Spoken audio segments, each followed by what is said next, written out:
Herc, there is panic brewing. Get what I did there? Among World Cup fans. Why? Because Budweiser is being forced to move their beer stalls away from stadiums as the Qatari government wants alcohol to be less prominent. What do you make of it? Listen, a FIFA sponsor shells out millions and millions and millions of dollars. Maybe billions at this point. Man, that's got to be a big contract, right? Something, right? You go into a country like Qatar that has very strict alcohol laws, it still expects certain things, and those things were granted. Granted with asterisks.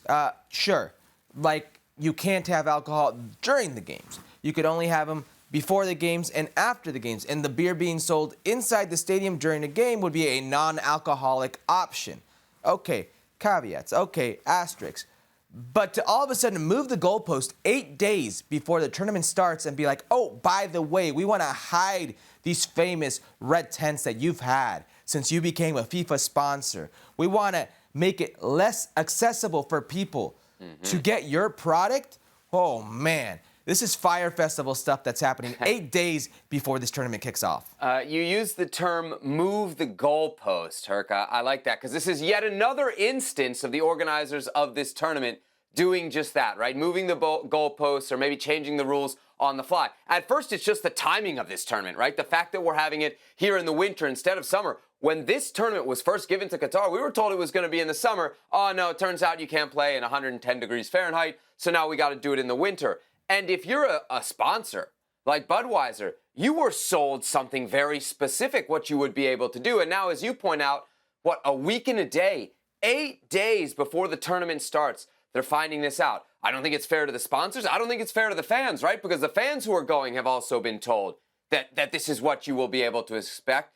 And that's changing now, too. My big question here is this. Will it actually impact the atmosphere in the stadiums? That is always kind of what matters from an on-field perspective at the World Cup. Do you think we'll see any impact there?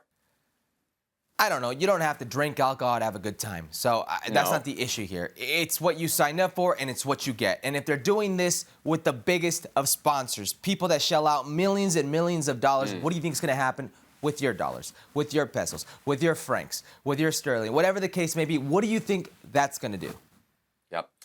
Worth noting here, Rob Harris, a journalist with Sky News, pointed out that there will be more booze in the Qatari stadiums than, for instance, in stadiums in Scotland, where there's no booze allowed in or around the grounds. So we'll see if it impacts the match. I think one thing that'll impact just as much as the fact, Herc, that there's no booze, the fact that we don't have fans who don't have tickets, right? We saw that in Russia. That was something that really brought the atmosphere. Forget about the alcohol. I think that's going to be bigger because in Russia, we would come across fans all the time who were asking us for tickets. And I'm sitting there like, what do you mean you need a ticket? You're in Russia.